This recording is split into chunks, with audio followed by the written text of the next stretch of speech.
कुछ बढ़िया बना ला।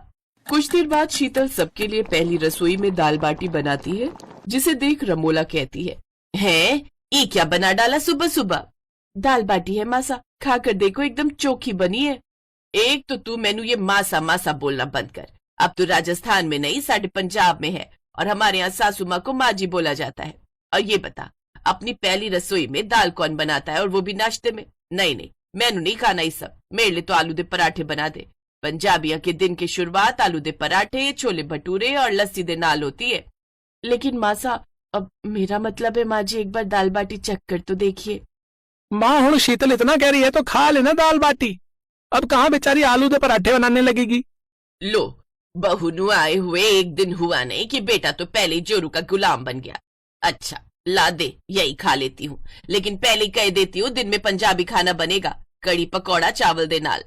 इस तरह रमोला दाल बाटी खाने के लिए मान जाती है। वो जैसे ही दाल बाटी अपने मुंह में डालती है, उसका स्वाद उसे बड़ा ही अच्छा लगता है, लेकिन वो जानबूझकर अपनी बहू की तारीफ नहीं करना चाहती थी, इसलिए मुंह बनाते हुए कहती है, ठीक ही है तेरी दाल बाटी, पर साढ़े पंजाबी खाने दे सामने तो फैली है। अच्छा सुन, शाम को तेरी मुंह दिखाई है, पिंड दी औरतें आएंगी तेनू देखने वास्ते, तो शाम को अच्छे से तैयार हो जाइयो।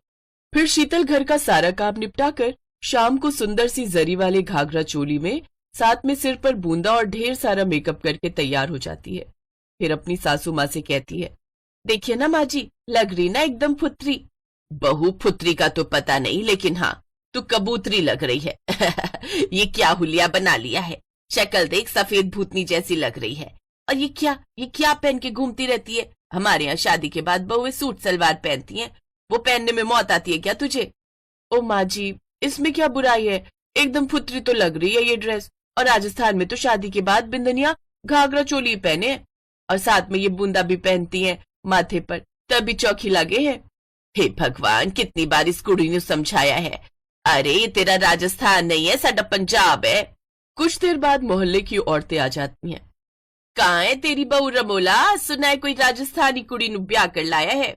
हे कहाँ बहू, बुला तो, अस्सी भी तो देखे कैसी होंदी है ये राजस्थानी कुड़ियां। कैसी होंदी है का क्या मतलब है?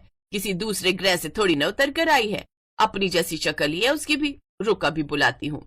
शीतल बहू, ओ शीतल बहू। शीतल घाघरा चोली पहने सर पर चुंदरी लिए बाहर आती है।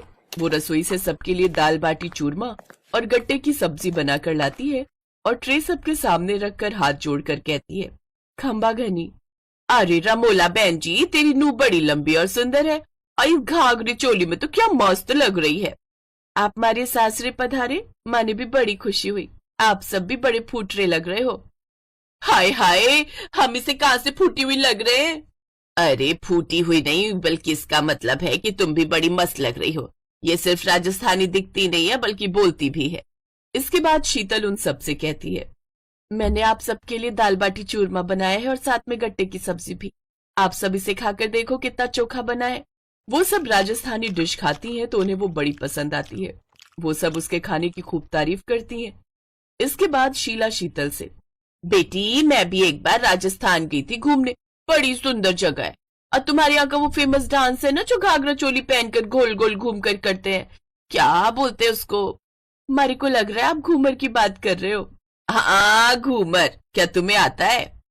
ये लो, यहाँ क्या मनोरंजन सभा चल रही है कि तुझे मेरी बहू के ठुमके देखने हैं? हाँ आंटी जी, उसके बिना तो हमारे यहाँ का कोई फंक्शन पूरा ही नहीं होता। ऐसी बात है तो ठीक है, फिर आज हम सब तुम्हारी मुंह दिखाई के फंक्शन पर घूमर करेंगे। इसके बाद शीतल घूमर गाना चलाती है और उन सबके साथ घूमर करने लगती है। वो सभी औरतें घूमर डांस को बड़ा ही एंजॉय करती हैं। अपनी बहू की ये चंचलता उसका मन भी मोह लेती है। आज राजस्थानी और पंजाबी एक साथ मिलकर घूमर कर रहे थे, और यही खास बात भी है हमारे हिंदुस्तान की। किसी भी राज्य का व्यक्ति आसानी से दूसरे राज्य के कल्चर को अपना लेता है, और सभी मिलकर एक दूसरे के कल्चर को एंजॉय करते हैं और उसका आदर सम्मान करते हैं।